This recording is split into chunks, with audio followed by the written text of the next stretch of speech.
Ang libro sa Mateo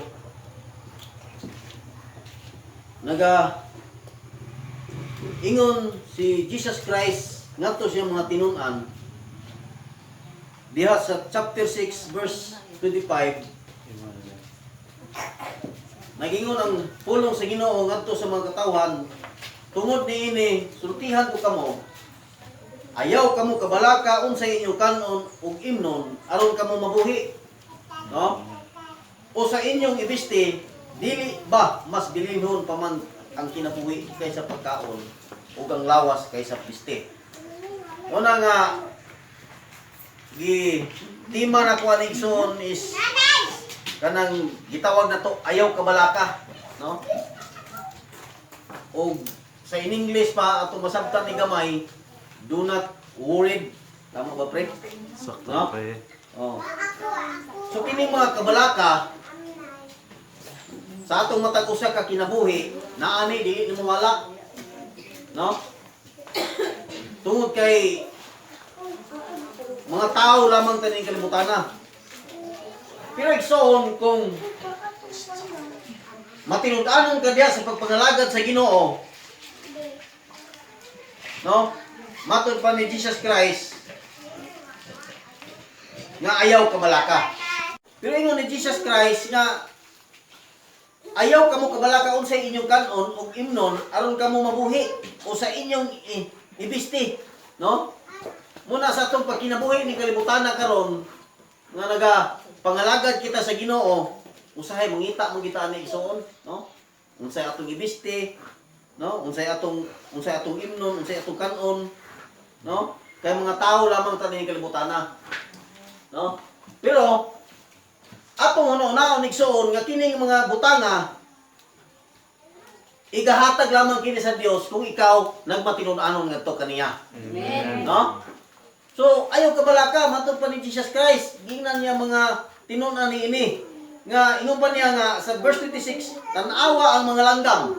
No? Example niya ang langgam sa kinabuhi sa tao. No? Tanawa ang mga langgam. Wala sila magpugas ug mag-ani, aron ilang tigumon. No? O sa kamalig. Apan, giatiman sila sa inyong amahan, nga tuwa sa langit. Dili ba mas bililhon paman kamo kaysa mga langgam? So doon natay kanang gitawag nato nga equivalent ba sa atong kinabuhi ngadto sa mga langgam, no? Tanang langgam ison sige naglupad-lupad pero giatiman na si Ginoo unsa pa ka kita nga nangalagad ngadto kaniya. Amen. No? So doon na red ay kabalaka. Moingon ta nga sa adlong Sabado matay ugma, Lunes wa na koy bugas. No, wa na kusudan, wa na koy kwarta. Di sa ko mosimba. Ngano man kay maningkas ako aron ko makapalit og bugas.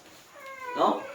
Pero ang una-una ni mo kung basahon diri sa verse 33 nga apan labaw sa tanan parian ninyo ang Dios o pag kinabuhi kamo uyon sa iyang kabubuton ug ang ubang mga butang ihatag ra niya kaninyo. Wa ato palakpakan ang Dios igsoon, no? Kung pareho na to ang Dios sa atong kinabuhi, una sa tanan, ingon pa niya ang atong gikinahanglan ikahatag ra sa Dios nganhi kanato kung ikaw igsoon nagmatinumanon dinha sa Ginoo. Amen. Hmm? So, kung nagingon sa Dios ay kabalaka, no? Kaya nagingon ang Samuel, ang Salmo sa verse 55 chapter 22, ingon pa ang pulong sa Dios diha sa sinulat ni King David sa Salmo 55 verse 22, ingon pa niya nga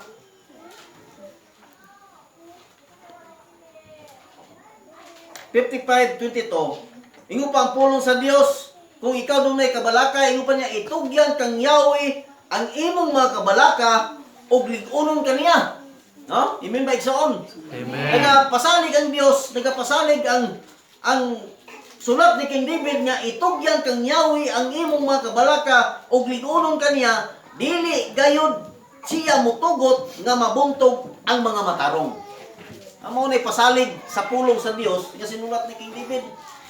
Ni Haring David nga diya sa Salmo nga itugyan kang Yahweh ang imong mga kabalaka.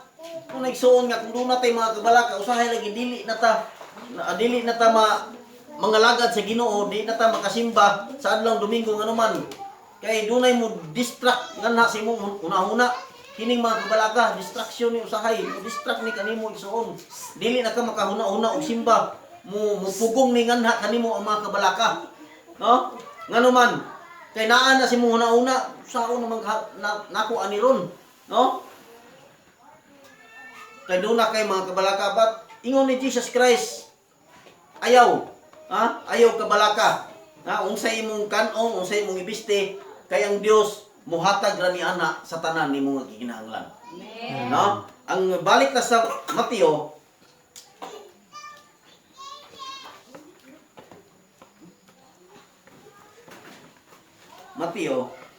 yung pa niya, padayon ang pagbasa sa verse 27. Yung pa niya, kinsa man kaninyo ang makadugang sa gitason sa inyong kinabuhi, pinaagi sa pagkabalaka. Wala gino. Na usahay, kini kabalaka stress. Mao na makapugong na usahay sa imong kinabuhi, mamatay pa ka, magniwang ka, masakit ka, nganuman. Stress man ka, nganuman, tungod lagi sa kabalaka. No? Tungod sa kawadon. Naay mga problema, mabalaka na ka. Pero na igsoon nga naa ang Dios nga nagtan-aw nganha kanimo. No? So stress. Usahay lagi sa akong trabaho. Kanang pila ka pusti akong ili-out. So balaka ko basig masipyat ko ba, no? Makasab-an ko.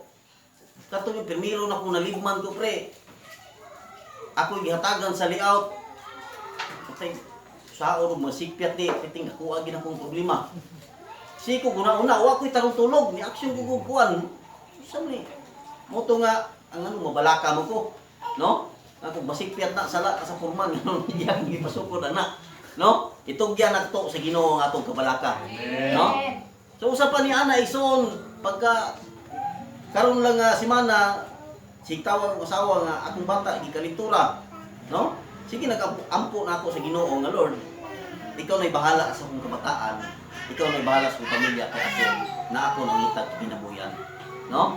So itong yan to si Ginoo atong mga kabalaka para di ta mabalaka, dili ta ma-stress. Kay kung stress igsoon, na usa gini nga makahatag nimo sakit. No, motoy mo ni giingon sa Ginoo diha nga kinsa bay makadugang sa kaninyo sa kinabuhi. Pinaagi sa mga kabalaka, wala gyud, no? Putol gid imong kinabuhi kung padayon na imong kabalaka sa imong una-una, no? Nga mingon ka nga tay ugma wa na ko'y trabaho, no? Wala na kuan ni akong panudlanan. Wa nay mukiling.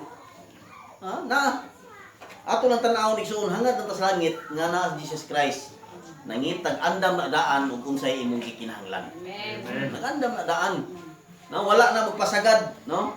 Kaya ang Dios dili na, no? Dili na siya mo pasagad sa ihang mga anak nga nagmatinumanon ngadto kaniya. Munay saad sa Ginoo. So wala, matud pa niya nga kinsa man kaninyo ang makadugang sa gitason sa inyong kinabuhi pinaagi sa mga kabalaka. Ug nganong mabalaka man kamo sa inyong ibiste. Matud pa ni Jesus Christ, tanawa giunsa pagtubo sa mga bulak sa kaumahan, wala sila maghago aron makabiste. Apan sultihan ko kamo nga bisan gani si Solomon nga dato kaayo, walay sapot nga sama katahom sa usa ni ining mga bulaka. No, sa una si Solomon isuon, bisan pinakadato na siya sa tanang hari. Daghan na siya bulawan, daghan na siya kwarta. Pero wala matud pa ni Jesus Christ, wala makasul-ob si Solomon og sapot nga sama katahom sa mga bulak. Tanaw ng bulak isuon kung mamulak na piting gwapaha, piting gwapuha. So gani si Solomon wala gyud makasul-ob matud pa ni Jesus Christ. So matud pa niya nga sa verse 29 sa verse 22, nganong mabalaka man kamo sa inyong ibiste. Pero mangita kita na, no?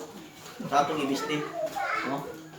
Mangita kita kay lain ko kay magwali midri mag-pray from duha ni kung sa muyan. No, magsando. Nya lain ko kay manimbar mo diha nga mag-short mo. So mangita kita atong isulob, no? Nga kana pong bahala ko kay okay basta kanang angayan diha tubangan sa Ginoo.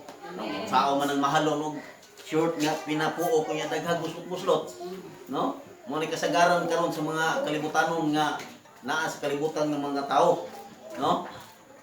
So mo nagingon ni Jesus Christ nga do not worry, ayaw kabalaka. No, ingon pa ang Episode chapter 4 verse 6. Ingon pa niya Episode chapter 4 verse 6. So, dali ra kita mahuman igsuon kay nangutana kong Aljon nga unsa mo orasa mo mahuman dito Jon, imo ra bang dalion? So dali ra ko mahuman dito ya. So gamay ra kung giandam ron basi sa sunod mabtan na tag-alauna. No. Meron taas-taas. Taas-taas ito maminaw. No. Ayun pa ang verse chapter 4 verse 6 nga may usa lamang ka Dios ug amahan sa tanang mga tao. No? Usa lang ka Dios, usa ka amahan. No? Sa tanang mga tao, siya mao ang labaw sa tanan ug nagbuhat pinaagi sa tanan ug ania ug anaa sa tanan. So anaa gyud sa Dios ang tanan igsuon. So wala na tay laing atuan pa nga Dios, no? Gawas lamang sa Dios nga atong gialagaran karon nga mao si Jesus Christ. No? Naana niya ang tanan, no? Usa lang siya ka Dios tanang tao ug anaa ingon pa niya diri nga nagbuhat pinaagi sa tanan ug anaa sa tanan. No? Muna nga pasalig ni Jesus Christ, pasalig sa Ginoo nga anak ayaw kabalaka kay ihatag na nako kanimo ang tanan ug unsa ang imong gikinahanglan. So nasayod na ang Dios isuon. Sa wa pa nato na ginuhuna, nasayod na daan ang Ginoo ni anak. No? Wa pa nato na pangayoa, nasayod na ang Dios ni anak. No? Sama sa example nato ng buntis, no? Ang kanang suod sa iyang tiyan, nasayod ba din na ug unsa iyang gikinahanglan. Ang buktong nasayod na igsuon mao ra gayud ang inahan. Mausab na ang atong Dios nga amahan nga ato sa langit, nasayod na ug unsay atong gikinahanglan. No? So ay kabalaka sa atong pagpangalagad karon igsuon, dili nato ni panumbalingon makababag ka nato, no? Maka-distract sa atong pagpangalagad, di nato na hunaw-naon. Nganuman, kay do na tay Dios nga gisaligan nga mo hatag sa tanan natong ang gikinahanglan. No? So padayon ta. So matod pa niya sa verse 30, kung gibistihan sa Dios ang mga balili nga mga buhi karon apan sa sunod adlaw sunugon ra kamo pa kay dili bistihan pagkagamay ninyong pagtuo. No, mo nagiingon ni Jesus Christ ngadto sa katawhan, no? Ngadto sa iyang matinunan. No? Gibistihan man gani sa Dios kanang mga balili nga sa lamang ka nakasagbot. Na? Unsa pa ka na? Kung gibistihan sa Dios ang mga balili nga buhi karon apan sa sunod adlaw sunugon ra kamo pagkahay dili bistihan pagkagamay si pagtuo. So kita nga nangalagad sa Ginoo, na? Kita nga sumusunod ni Kristo, kita pa kay dili hatagan og mga bisti o mga pagkaon sa atong gikinahanglan kung doon na tayo dakong pagtuo ngadto sa Ginoo. Amen. Matod pa ni Jesus Christ, kagamay niyo pagtuo. Kinahanglan atong pagtuo igsuon ato yung dak-on ang atong pagtuo diha sa Ginoo. Ha? Nga bisan gani sa wala pa nato makita, wala pa nato na makabot, mituo na ka nga mudangat na sa imong kinabuhi. Ha? Nganuman kay dunay Dios nga imong gialagaran. Nga sa atong pagpadayon sa pagpangalagad igsuon, wad-o na to ang kabalaka, wad-o na to ang makababag ka nato kundi sa atong pagsimba diha sa Ginoo atong himuon nga tutok nga mo concentrate lamang ka diha sa Ginoo sa imong pagsimba ngadto kaniya. Na wala na toy hunahon nga akong tindahan dito, akong labunon dito. Nahalay na ra ba to basig muulan, no? Wala na kundi atong himuon igsuon sa atong pagsimba diha sa Ginoo sa adlaw Domingo nga mahimaya na to ang Dios sa atong ginagawon. So, muna igsoon. So, yung pa niya dinhi nga busa ayaw kamo kabalaka sa verse 31 kung asa kamo kanon o imnon o ibiste. So, muna ipasalig sa Ginoo. So ayaw kabalaka. Amo na nga pagkaugma imo matan-aw nga murag nabuslot na imo sunlanan ay kabalaka igsoon. Simba diha sa Ginoo pagka Domingo. Pangayuan na niya kay matingala ra kasi mo kinabuhi igsoon nga moabot ra ang blessing sa imong kinabuhi. Amen. Ay naghuna-una ana sa lagi mo ingon ng tao nga usaon lang nako ani no. Mo ana usahin ng tao, usaon lang nako ani. Daghan kay kog mga utang, di na ko mosimba kay daghan kog mga utang. Unya, daghan kog bayronon. Ha? Mangita na kog trabaho sa adlaw Domingo. No? Dili na mao igsoon. Kun dili diha noong kamudot-dot sa Ginoo aron masulbad ang imong problema. Masulbad ang imong problema. Kay mubiya ka sa Ginoo, misamot nagyod ang imong problema. Problema pa ka dinhi sa kalibutan, samot na, problema kasi mo kalag inikabot na sa paghukom pagbalik sa Ginoo dinhi sa kalibutan. No, di na ta mo biyak atong lig-on na tong pagtuo, wan-on na tong kabalaka sa tong kinabuhi. Ha? Kaya atong padayonon ang atong pag-alagad nga matinud-anon diha sa Ginoo. Then usapan niya diha kining mga butanga maoy gitinguha kanunay sa mga dili magtotoo. No, mo ni gitinguha kanunay igsoon. Nasama ta kani adto kanila. No, mo ni atong gikinahanglan Lord. No, mo ni tinguha kanunay sa mga tao karon mabitaw makita nimo tra adlaw Domingo gatrabaho kay double time. No, wa nay pakialam diha sa Dios. No? Wala nay pakialam diha sa Ginoo, di na gali mo simba diha sa Ginoo. No? Pero paistoryahon nimo nagkailas la Ginoo. No? Pero ang ilang pagkinabuhi wala mahaom diha sa Ginoo. No? Padayon sige, trabaho aron maka-income og dako. Kay mao nay matud pa ni Kristo. Busa kamo ingon pa niya, kining mga butanga mao tinguha kanunay sa mga dili magtotoo. So mao ni so nato makita, no? Kanunay nagitinguha sa dili magtotoo sama sa kaniani kaniadto. Ang inyong amahan nga atuwa sa langit nasayod nga nagkinahanglan kamo ni ining mga butanga. Awa igsoon? No? Klaro? Nga ang Dios nga atuwa sa langit nasayod nga nagkinahanglan tanining mga butanga. Dili ta niya pasagdan, no? Ang ato lang himuon igsoon nga matinud-anon ta diha sa Ginoo. Tinuod ang atong pagtuo diha sa Ginoo. Tinuod ang atong pag-alaga diha sa Ginoo. Amen. Ha? Kay mao na gikinahanglan nga mamalig-on kasi imong pag-alaga igsoon. Ang 1 Peter chapter 5 verse 7 katapusan igsoon matud pa niya.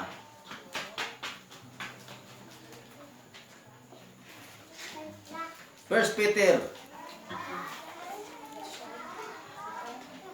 5:7 ingon pa niya.